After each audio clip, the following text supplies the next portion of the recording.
Hello everyone, সবাই কেমন আছেন? আশা করি সবাই ভালো আছেন। আজকে তোমাদের সাথে অনেক দিন আগের একটা ব্লগ শেয়ার করলাম। আমি আজকে কোথায় গেলাম তোমাদের সাথে বলবো, তোমরা দেখতে থাকো ভিডিওটা। এটা হলো অনুষ্ঠানে যাওয়ার আগে আমি তাড়াহুড়ো করে রান্না করে দিয়ে গেলাম। আমার বাসা যেহেতু আরও কয়েকজন আছে, তারা তো খাওয়া দাওয়া করবে, তাই এখানে রান্না করলাম ভেন্ডি আলু ভাজি, লাল শাক রান্না করলাম, আর এখান দিয়ে রান্না করলাম মাছ রান্না করেছি মনে হয়, আমার সঠিক মনে নেই, যেহেতু অনেক দিন হয়ে গেছে রান্না করেছিলাম। আর এখান দিয়ে এই তো মাছের জন্য দুন্দুল আলু কেটে নিয়েছি, আর এখানে মাছ ভিজিয়ে রেখেছি। তাড়াহুড়া করে রান্না করে মেয়েকে নিয়ে, আর আমার ভাই নিতে আসবে, বাপের বাড়িতে যাব। বাপের বাড়িতে সবাই মিলে একটা অনুষ্ঠান হবে, তাই আমাকেই রান্নার দায়িত্ব দিয়েছে।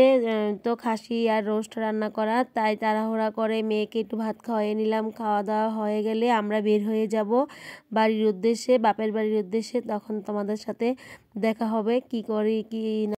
আর এখন বড় মেয়ে স্কুল থেকে চলে আসবে। আমি স্কুল 2 দিন বন্ধই গিয়েছিল। ছোট মেয়ে স্কুল থেকে তো চলেই আসে 11টার দিকে, ওর কোনো সমস্যা হয়নি, কিন্তু মেয়ে তো আর 4টার দিকে আসে, তাই একটু সমস্যা হয়ে গেছে। আর এখানে কুকারে আমি একটু পেঁপে আর আলু সিদ্ধ দিয়ে দিয়েছি। আর এখন ওর বাবা এসেছে, এই তো বাবা তরমুজ নিয়ে এসেছে। এখন মেয়ে তো খুব খুশি, তরমুজ দেখলেই ও অনেক খুশি হয়ে যায়। এই তো বাবার হাত থেকে টেনে নিয়ে যাচ্ছে, আমাদের ঠাকুর ঘরে নিয়ে যাচ্ছে, ঠাকুর ঘরে নিয়ে রেখে দেবে। আর এখানে আমি 2 দিনের ব্লগ একসাথে করে দিয়েছি। এটা আমার 2 দিন আগের ব্লগ।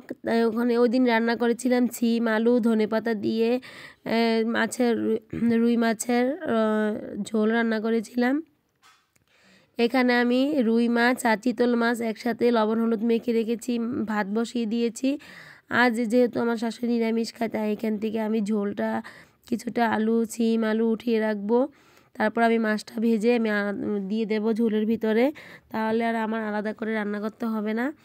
আর এখানে তো আমার ছোটো মেয়ের বড় টিভি পেয়ে অনেক খুশি হয়ে গেছে। ও সারাক্ষণ টিভি চালিয়ে গান দিয়ে সারাক্ষণ নাচানাচি করে, এই তো ওর কাজ, কি আর করবে ও।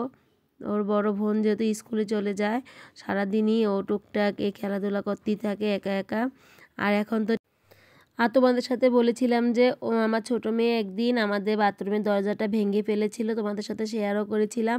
তাই আজকে মিস্ত্রি এসেছে, সকাল সকালই মিস্ত্রি এসে দরজাটা ঠিক করে দিচ্ছে। এই তো ঘরের যে অবস্থা, তো দেখো বাথরুমের দরজা যদি নষ্ট হয়ে যায় তাহলে তো অনেক সমস্যা হয়। আর একদিন প্রতি সপ্তাহে শনিবার মেয়েকে নিয়ে গানের স্কুলে যেতে হয়, তাই এটাও তোমাদের সাথে শেয়ার করে দিলাম। মেয়ে গান শিখছে, তো স্কুলে মেয়ে একটা প্রাইভেট স্যারের কাছে দিয়েছি, স্যারের বাসায় গান শিখে। আমরাও যে বসে থাকি, মেয়েকে 2 ঘন্টা গান শেখানো হয়, একবারে নিয়ে বাসায় চলে আসি। 11টা থেকে 2টা 2:30 পর্যন্ত গান শিখে।